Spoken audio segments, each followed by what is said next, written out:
Bonjour à tous, j'espère que vous allez bien. Aujourd'hui, je reviens sur une vidéo où je vais vous parler principalement de la boulimie. Alors moi, il faut savoir que j'ai fait 1 an de boulimie avant de tomber dans l'anorexie. Et je trouvais ça important d'aborder des sujets avec vous.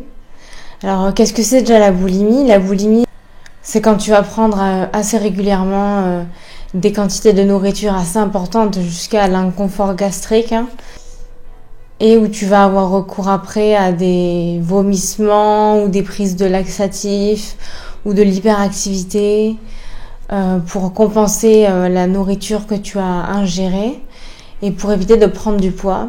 Alors, en général, les personnes qui sont souffrantes de boulimie ont un IMC totalement normal en fait parce qu'en fait, la nourriture qu'elles vont ingérer pendant les crises, elles vont la compenser, que ce soit par l'hyperactivité, par les vomissements ou par la prise de laxatifs. Et du coup, c'est souvent un IMC normal. C'est pour ça que le repérage de la boulimie est assez flou et on a du mal à la détecter en fait.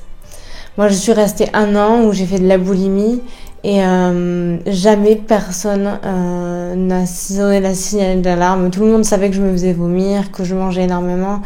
J'étais hospitalisée à ce moment-là pour la dépression et je demandais à ce qu'on me ramène de la nourriture. J'allais au village acheter de la nourriture. Quand je rentrais, je mangeais énormément. Et ensuite, je me faisais vomir, puis je réitérais la chose, donc je mangeais, puis je me faisais vomir. Ensuite, je faisais des kilomètres et des kilomètres à pied, je faisais des fois 30 kilomètres par jour. Je marchais énormément. J'ai eu une période où j'ai pris des laxatifs, donc je prenais beaucoup de laxatifs, donc j'avais beaucoup mal au ventre. Et du coup j'avais beaucoup de diarrhée aussi parce que ce qu'il faut savoir c'est que quand on prend des laxatifs on perd beaucoup d'eau et ça impacte aussi le côlon, au niveau du côlon, des intestins. C'est très nocif la prise de laxatifs, donc c'est vraiment quelque chose à éviter. Mais malheureusement quand on est dans la maladie, de suite on se dit il faut que j'élimine ce que je viens de manger, et du coup ce qui nous vient à l'esprit c'est le laxatif. Donc je voulais venir sur ce sujet parce que c'est vrai que c'est un peu tabou et c'est un peu la maladie de la honte en fait. Comment dire, c'est une maladie dont on a honte quand on va se faire vomir par exemple. On va en général le faire en cachette et personne ne va s'en rendre compte. Et ça génère un peu un dégoût de soi-même et un dégoût envers les autres. Enfin, un dégoût vis-à-vis des autres. Et il y a de la honte, hein, tout simplement. Ensuite, quand on est boulimique, on a l'impression de perdre totalement le contrôle, en fait. C'est comme si on était dépendante, en fait, de la nourriture et comme une addiction, en fait. C'est totalement ça, c'est une addiction où on va se remplir parce que c'est un besoin qu'on ressent au fond de nous, au plus profond de nous, on ressent le besoin de se remplir. Donc on va se remplir, et puis ensuite on va l'utiliser de manière compensative comme je vous ai dit tout à l'heure. Et c'est une sorte de cercle vicieux parce que du coup on va avoir tendance après à se restreindre un petit peu pour éviter d'avoir pris trop de poids en fait. Et le fait de se restreindre va amener à une autre crise de boulimie.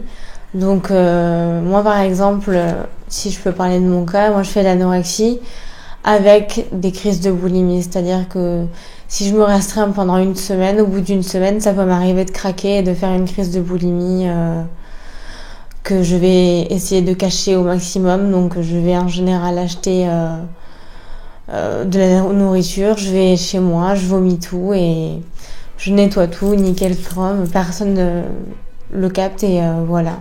Et c'est vraiment une maladie très compliquée à repérer parce que comme je vous dis, l'IMC est normal en fait la plupart du temps quand on fait de la boulimie, on a un IMC normal, et comme on le cache en fait parce qu'on en a honte, des fois ça peut mettre des années avant que quelqu'un se rende compte, un personnel de santé se rende compte qu'effectivement il y a un trouble alimentaire.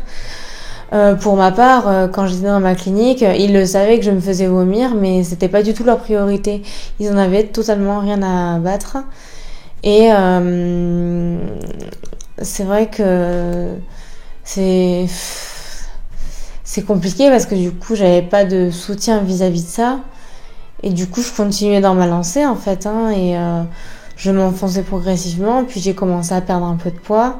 Et moi, ce qui s'est passé, c'est qu'au final, après, j'ai commencé à vomir mes repas aussi. Parce que en général, quand tu fais de la boulimie, tu vas faire des crises de boulimie, mais après, tu vas manger normalement à côté. Et moi, j'ai commencé à petit à petit à vomir mes repas, en plus des crises que je faisais. Et c'est là où j'ai commencé à perdre du poids.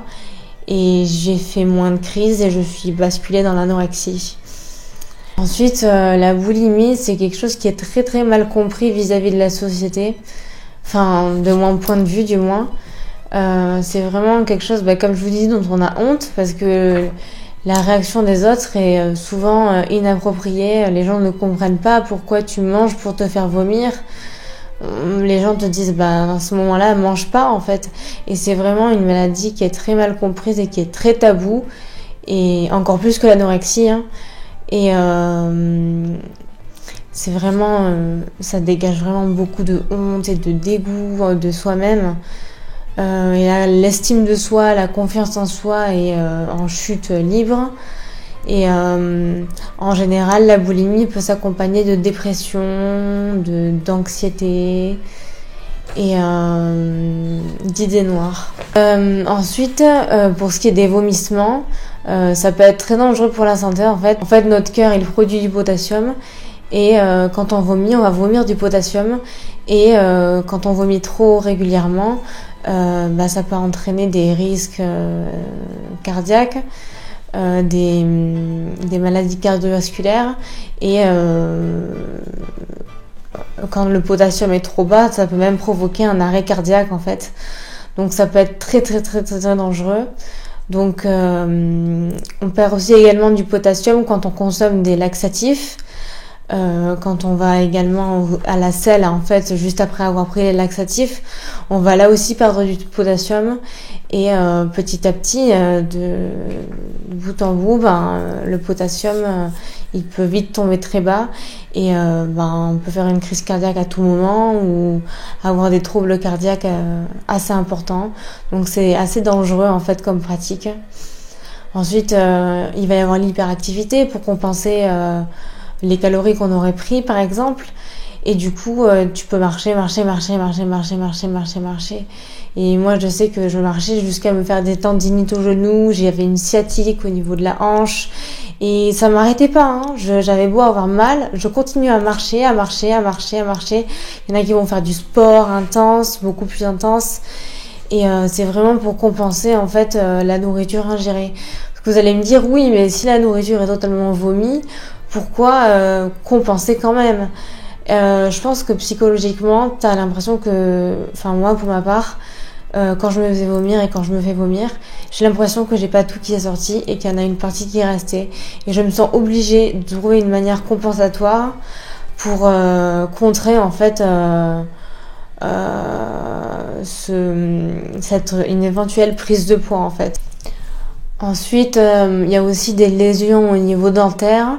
Parce que le suc gastrique qu'on va revomir, qui vient de l'estomac, peut endommager l'émail de vos dents.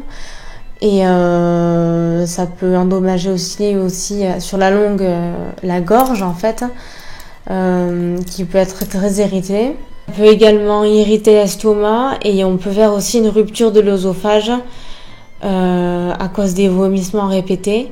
Et ça peut être très dangereux parce que ça peut mettre ta vie en danger en fait. Et ça peut endommager aussi également les intestins. On peut avoir des ballonnements, des diarrhées à répétition ou de la constipation.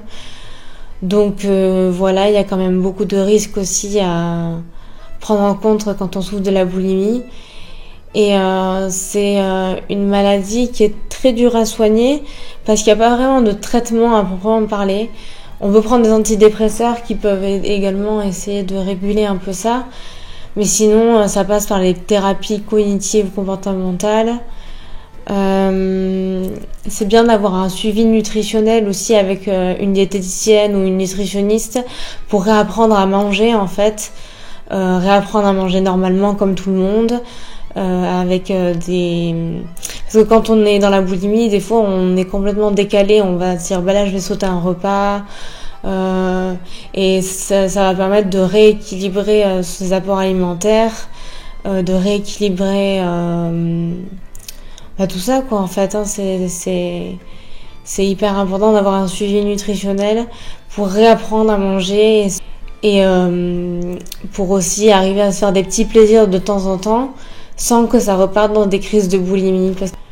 Parce que souvent aussi on va avoir ça, c'est-à-dire que on va manger quelque chose qui nous fait plaisir et de suite ça peut partir en crise en fait, alors que à la base tu mangeais juste un ingrédient plaisir et le but nutritionnel quand tu vois une diététicienne ou une nutritionniste c'est de réapprendre à manger complètement en pouvant te faire plaisir de temps en temps.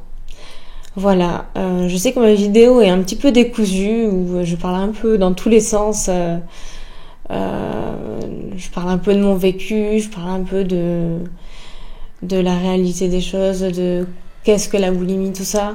Et je suis désolée, je suis pas professionnelle de santé, donc je sais pas si cette vidéo va vous aider ou pas.